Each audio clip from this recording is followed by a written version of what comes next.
Everyone, সবাইকে আসসালামু আলাইকুম। তো আজকে ভাবলাম মুরগিটা একটু অন্যরকম করে রান্না করি। যে মুরগিটা আমি টক দই সব ধরনের মশলা দিয়ে আধা ঘন্টা মাখিয়ে রেখেছিলাম, আর এখানে পেঁয়াজের বেরেস্তা ভেজে ওইটার তেলটা দিয়ে আমি এখন প্যানে সব গরম মশলা দিয়ে এখন দিয়ে দিচ্ছি ম্যারিনেট করা মুরগি।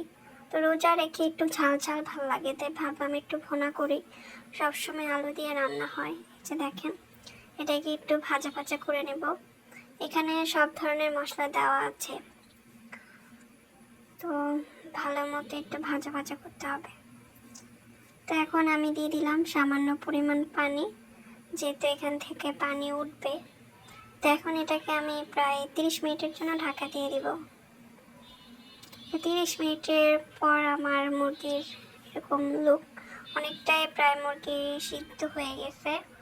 তো এখন আমি এখানে অ্যাড করব হচ্ছে রসুন।